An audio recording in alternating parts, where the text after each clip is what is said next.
organization, or the core values, or this is the point. How many of you have already written out the core values or core culture of your organization? Who's done that? Fantastic. So you're actually getting them on paper. For those who haven't, get them down on paper. In our family, we actually have, because someone said, what is the most important thing to give a kid? The most important thing, in my opinion, to give a kid is good values, right? So then someone said to me, well, what are the values you need to give your kids? And I went, oh, shit, I don't know.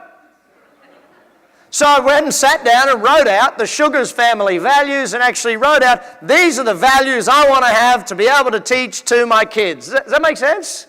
So I don't know what they are until you think it through and actually write them down, okay? That comes to my point 4. You've got to document them, okay? So I'll do point 4 right there. Got to document your culture. Now, towards and away values. Let's look at that. So I mentioned the value earlier of acceptance, right? Acceptance could be the towards value that you want. You want to receive acceptance. But also there is a negative or an away value, something you want to try and get away from, like what's the opposite of acceptance? Avoidance of it, or what else? Rejection. Can you see how there's two sides to values, okay? There's love and there's hate. I want to experience love but not experience hate.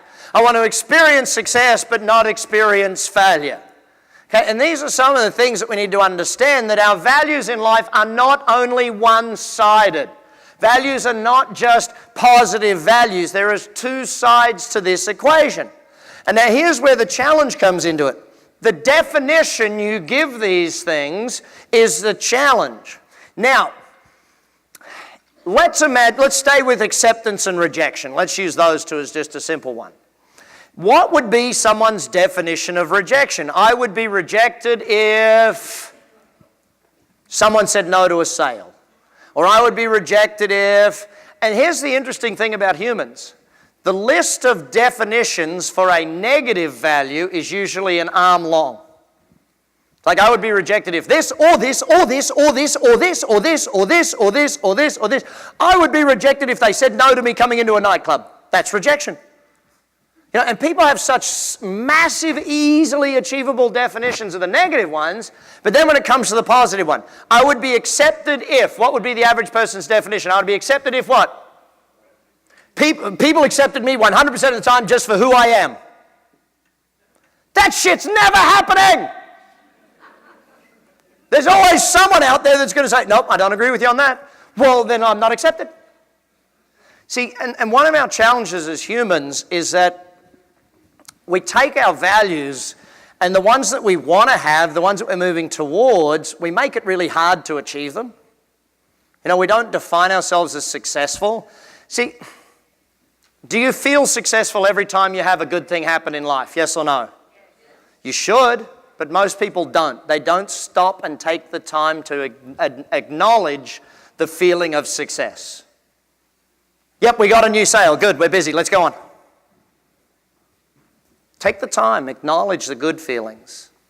But then, how many ever dwelled in the away ones? Who's ever done that? Dwelled in the negatives. Like they come up and you just stay with them for an hour or 2 hours or something like that. And one of the challenges, we got to get that different. So up in Vancouver at our global conference, which you have to qualify to get to global conference, talk to your coach about that, but I got Mike Lozier coming to speak for us, and he's the world expert on the law of attraction. And it's phenomenal to have him come and speak because, as he puts it, he said, the simplest definition I can give you, how many have ever been on a roll at some point in time? Yeah, you've been on a roll? And that's one of the greatest things about conferences. It can reset you. If you're in a down space, it can reset you to get you back on a roll. Okay? When you're on a roll, it's like you're invincible. Nothing can go wrong. How many have ever been in the exact opposite, in a spiral? Who's ever been in the spiral where you're like, oh shit, I'm in a spiral, I'm in a spiral, I'm in a spiral. How do I get out of the spiral? I'm not sure how to get out of the spiral. It's getting worse and worse and worse and worse.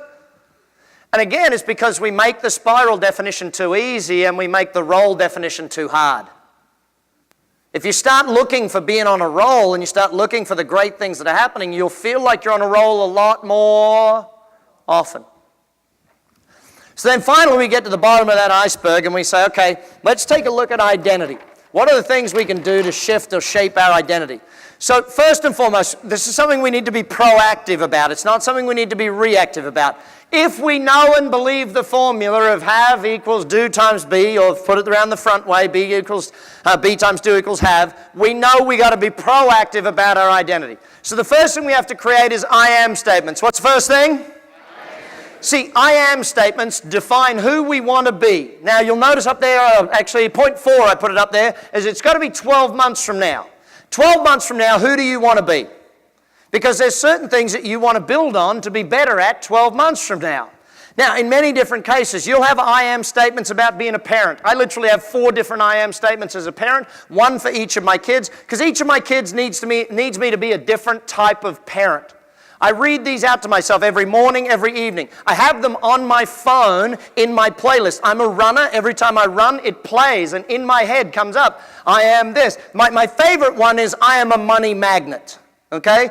And I learned this from Dr. Frederick I. Carencott, Reverend Ike. And it basically goes along the lines of this. I'm a money magnet. Money loves me and I love money. Money flows my way in abundance daily, weekly, monthly. Money shows up in my life from areas I do not even know about, do not even think about. Money shows up in so many different ways I have to open new bank accounts on a consistent basis to hold all the money. Money flows to me from investments. Money flows to me from real estate. Money flows to me from shares. Money flows to me from business. Money flows to me because I'm a money magnet. I love money and money loves me. How many of you would like to repeat that one with me? Say yeah. Yeah. All right, everyone stand up. Now, when we say this, I want you to jab yourself in the chest with your hand so that your body knows you're talking about you. Everyone with me, say yeah. Yeah. Jab yourself in the chest, say yeah. Yeah. Say I love money. I love money. Money loves me. Money loves me. How many of you good Christians are having heart attacks right now? It's like, holy shit, this is like, oh no, I'm going to hell for this stuff, sugars. The Reverend used to put it really well. He said, you know, if you're one of those people that keeps the Sunday best for only on Sundays, you got to rethink of it. Treat yourself the best every single day of your life. The Reverend was famous for driving in Rolls Royces because he said, when you turn up in a Rolls Royce, they don't ask stupid questions. No one ever, when you turn up in your Rolls Royce, no one asks, would you like me to valet that? Of course! Everyone say it, I love money. Money loves me. Now, when I tell you, when I was learning from the Reverend, the very Reverend Dr. Frederick I. Carencott, I was a very young man in my early 20s. I used to play his tapes in my car. That's how long ago it was. They were cassette tapes, right? Put the cassette tapes in my car. I'd be driving to work, shouting out, I love money, money loves me. And people would be looking at the car going, what the heck is wrong with that guy? Now, that was really cool for people to look at me until I bought a convertible.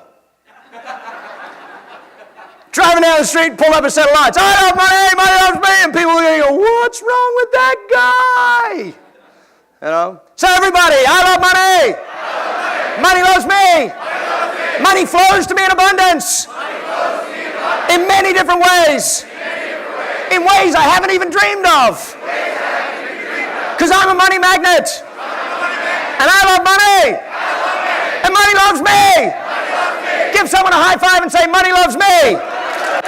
Give someone else a high five and say, money loves you. All right, take your seats. Now, here's the question. If you found yourself doing that every single day of your life, about 15, 20 different positive areas of your life, do you think your mind and your body and your heart and your whole system would change? Yes or no? See, the thing about us as humans is that we can retrain every thought process in our body. Our body is entirely designed of single cells, which are positive and negative charges. If you go into life with a full negative set of charges, will you have negative things happen in your life? Yes or no?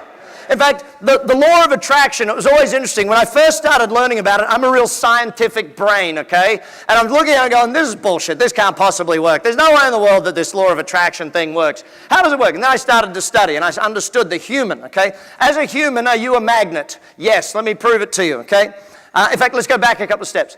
As a human, how many days can you go without food? Go without food, how many days? 3, 7, 30. Some of you built up more, you got extra, okay, so you'll be fine, all right? How about without water? How many days without water? 3 to 7, somewhere in that bracket, right? How about without air?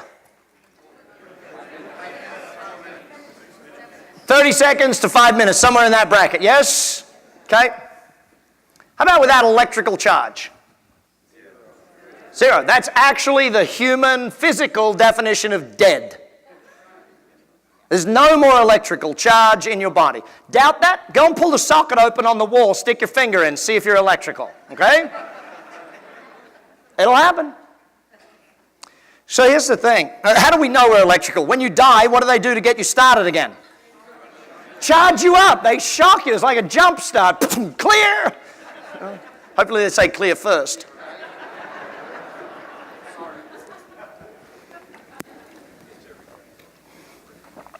See, as a magnet, what determines the level of vibration you have? The thoughts you have.